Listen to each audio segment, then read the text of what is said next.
Okay, Senator, I had one really important question for you. I know that you're involved with a lot of the restoration projects with the Everglades, and I wanted to find out exactly what your stance is on how Turkey Point is going to affect the Everglades.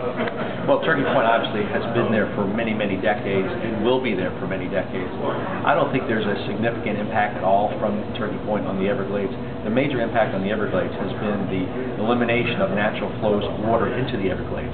You have Alligator Alley, you have Tamiami Trail, you have all the farming north of Tamiami Trail. All that has taken all the water and used it for other purposes. What we're trying to do with Everglades restoration is restore that natural flow of water back into the Everglades. That will restore the Everglades. But Turkey Point, the nuclear power plant there, really does not have a negative impact on the Everglades. What about the increase in water usage that will be required to operate the new reactors that are proposed for Turkey Point? Well, certainly there will be an impact on the availability of water, but on Everglades restoration alone, we will generate about 2 billion gallons of water a day that will be available for the environment, especially the Everglades. That 2 billion gallons of water a day right now goes out into the Atlantic Ocean through this canal system that has been developed by the Corps of Engineers to basically drain the swamp. We're going to eliminate all of that canal system and have that 2 billion gallons of water a day available for farming, available for people, and available for the environment. So the amount of water that will be used at Turkey Point will be very insignificant compared to any other time. Would you support the diversion of some of the money that is going into the expansion on Turkey Point and Levy County, which is a little, outside of the way of this area, but still heavily related to what's going on in the entire state as far as water is concerned? Would you support the diversion of those resources maybe into more renewable technologies such as wind and solar, which Florida has a really great capacity for? Well, we have a tremendous need for electricity in the state. We also have a tremendous need to use renewable sources to generate electricity. So there will be more wind power and more solar power, more biomass, and perhaps even using the Gulf Stream to generate electricity using currents. But at the same time, we also need this mix of nuclear power as part of our source of energy. If you take a look at places like France, 80% of their electricity is generated using nuclear power. Japan is the same way. They've done that in a very safe way for many, many decades. New technologies use less water. They even have a process where they reprocess the fuel, so they have much less problems with waste from those new technologies. So I would say no. I think you have to have a multi-pronged approach to energy independence. We need to develop more wind, more solar, more biomass, other alternative sources of energy. But we also, over the next several decades, are going to need to rely on more nuclear power for generation of electricity also. I would have to politely disagree. Just for my own personal stance, I don't believe that coal and nuclear is going to be the answer to any of the problems that we're facing with the energy crisis in this country, and I would prefer that those resources go more towards actually truly renewable resources that don't have some of the dangerous implications of nuclear, namely the fact that there's a human element in there, and humans are necessarily fallible, so there's always the opportunity for mistakes there. You're absolutely true. With nuclear power, the potential for disaster, when you look at what we're dealing with, could be dramatic. But you also have to look at the history of the nuclear power industry, and you have to look at the technology. And as I think everyone would agree, Turkey Point has operated safely for, I guess, about 35 or 40 years, maybe a little longer than that.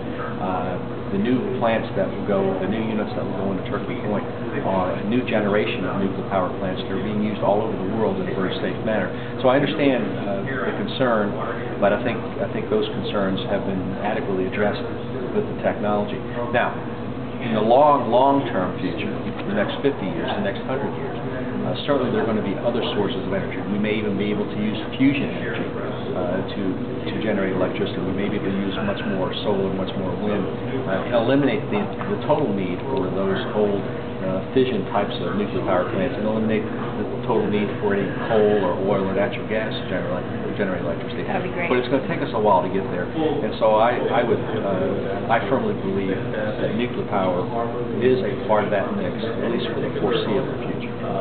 Okay, I have two really quick questions to follow this up. One is, have you heard of Arjun Makhijani, who wrote Carbon-Free, Nuclear-Free, a roadmap to U.S. energy policy? No, I have not. It's a fantastic read. I would recommend it to anyone, and you can download it for free on the IEER website. He works for the Institute for Environmental Energy Research, and it gets into more detail about how we can create an energy mix without including nuclear, because it is so expensive. I will take a look at that. And the other thing is you used Germany as an example. You didn't use Germany. You used France as an example for nuclear. And Japan. Well, also in Germany, they get 30% of their energy from solar through residential rooftop solar, which is one of the least efficient overall mixes of a way to obtain solar energy. And they have about 150% less solar generation potential in Germany than Florida does.